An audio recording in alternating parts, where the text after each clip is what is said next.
Let's talk about it. All right, let's get into it. Leadership. It's a big word, right? When you hear it, you might picture someone in a fancy suit standing at a podium making big, important speeches. Or maybe you think of a general on a battlefield, or a president in a big, important office. And sure, those are leaders, but that's such a tiny, tiny part of the picture. Leadership is so much more than just being the boss or having a fancy title. It's something that happens every single day, and it's not just for a select few. It's for everyone. You, me, the person who organizes the neighborhood potluck, we all have it in us. At its heart, leadership is really about people. It's about how we connect with each other and how we influence each other. Think about it. A leader isn't a leader if no one is following, right? It's a two-way street. It's a dance. One person steps forward, another person responds, and together they create a movement. It's not about one person barking orders and everyone else just falling in line. That's not leadership. That's just being loud. True leadership is a mutual thing. It's a conversation where the leader listens just as much as they talk, and the followers feel heard and respected, which makes them want to be part of the journey. Now, here's a big piece of the puzzle. Being a leader often means stepping up when the moment calls for it. It's not always planned. Sometimes you just find yourself in a situation where everyone is kind of looking around, waiting for someone to do something. You know that feeling? It's that awkward silence in a meeting when a problem comes up. No one wants to speak first. Or when you're with a group of friends and you can't decide on a place to eat. Everyone is getting hungrier and crankier by the second. In those moments, a leader is the person who says, "Okay, how about we try this?" That step forward doesn't come out of nowhere. It comes from what the group expects. People naturally look for guidance when things are uncertain. They need someone to provide a little clarity, a little direction, a little "we got this." It's a huge responsibility. When you take on that role, you're agreeing to carry the weight of the group's hopes. You're answering an unspoken question. Who's going to help us figure this out? And when you raise your hand, whether literally or figuratively, you're making a promise to the people trusting you. It's the core of why leaders are so important. Think about a family setting. Imagine a pipe bursts in the house. Water is everywhere. Okay, you've definitely heard this one before. "Oh, she's just a born leader." We say it all the time. This is one of the oldest ways of thinking about leadership, the trait approach. The idea is that some people are just naturally born with certain qualities that make them great leaders. Being super outgoing, incredibly confident, having that certain charm that makes everyone want to listen to them. It's the belief that leaders are special individuals who have these gifts from the get-go. They just have it, whatever it is. It's like being born with blue eyes or curly hair. It's just part of who they are. This idea suggests that if you look at all the great leaders throughout history, you'll find common threads in their personalities. Maybe they were all really intelligent or incredibly determined or just oozed self-confidence. For example, at school, you might see that one kid who is always the first to volunteer for things, who isn't afraid to speak up in class, and whom other kids just seem to flock to on the playground. We'd look at that kid and say, "Yep, future leader right there." We're identifying what we see as innate leadership traits. It's an easy way to explain why some people seem to take charge so effortlessly. But here's the thing about the trait approach. While it's true that certain characteristics, like being decisive or having good communication skills, are super helpful for a leader, this way of thinking can be a little limiting. If you believe that leaders are only born, what does that mean for everyone else? Does it mean that if you're naturally shy or more of a quiet thinker, you can never be a leader? Of course not. That's just silly. Thinking this way can make people count themselves out before they even try. It can make you think, well, I'm not a super charismatic, outgoing person, so I guess leadership isn't for me. So while it's fun to talk about natural-born leaders, let's move on to another way to look at this, which I think is much more exciting. This is the idea of leadership as an ability. Now, what does that mean? It means that you have the natural capacity to be a leader, but you might need to unlock it. Think of it like having a talent for something like singing or drawing. You might have a good voice naturally, but you won't become an amazing singer unless you practice, take lessons, and learn how to use it properly. The potential is there, inside of you, just waiting to be developed. It's not about being born with it fully formed, but about having the raw material to build it. This approach is so much more hopeful, don't you think? It means that leadership isn't some exclusive club for a chosen few. Instead, it's a potential that everyone has. At work, you might have a colleague who is incredibly good at understanding complex problems. They have this natural ability to see the big picture when everyone else is stuck in the details. They may not be in a management position, but when a tough project comes up, people naturally turn to them for their perspective. That person has a leadership ability, the ability to provide clarity. And with a little encouragement and development, they could become an incredible formal leader. The key here is development.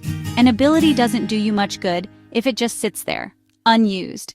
You have to nurture it. Let's go back to that family example. All right, this next one is my favorite because it's all about action. Let's talk about leadership as a skill. This is different from a trait or an ability. A skill is something you can learn, practice, and get better at over time, regardless of your natural talents. Think about learning to cook, ride a bike, dance. Some people might pick it up faster, but anyone, absolutely anyone, can learn to do it if they put in the effort. And that's exactly what this approach says about leadership. It's a set of competencies that you can study, practice, and master. It's something you do, not just something you are. This is incredibly liberating. It means that leadership is not off limits to anyone. Take classes, read books, find a mentor, practice, practice, practice. For example, public speaking is a huge leadership skill. Lots of people are terrified of it, but it's a skill you can learn. Toastmasters group, practice in front of a mirror, small audiences, building confidence. You are actively learning a skill, managing time, resolving conflicts, giving constructive feedback. These aren't magical powers, they are teachable skills. Let's think about a work setting. A new manager might not be a natural leader. They might be nervous about leading a team for the first time, but they can learn the skills. Now let's get even more practical. This next approach focuses on leadership as a behavior. It's less about who you are or what you can do, and more about what you actually do. It's all about your actions. Leadership is defined by the things a leader does to get the job done and to keep the team happy and cohesive. It's not about grand speeches or inspiring visions all the time. It's about the day-to-day behaviors, how you act in meetings, how you respond to emails, how you treat the people around you. It's the small things that add up to make a big difference. Researchers have broken this down into two main types of behaviors. The first is task behavior. These are the actions that help the group achieve its goals. Think about the person at school who is leading a group project, creating a schedule assigning different parts of the project to different people, making sure everyone has the resources they need, checking in to see if everyone is on track. Okay, this one is so important, and it builds on everything we've been talking about. This is the idea of leadership as a relationship.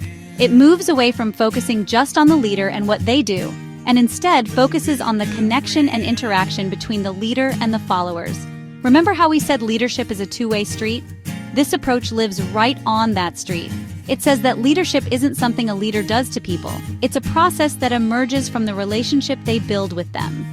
The quality of that relationship is everything. Think about it. A leader needs followers, and followers need a leader. They are in a relationship with each other. This isn't a romantic relationship, obviously, but it shares some of the same elements. Trust, respect, communication, a shared understanding. When that relationship is strong, amazing things can happen. The team feels safe to take risks, to be creative.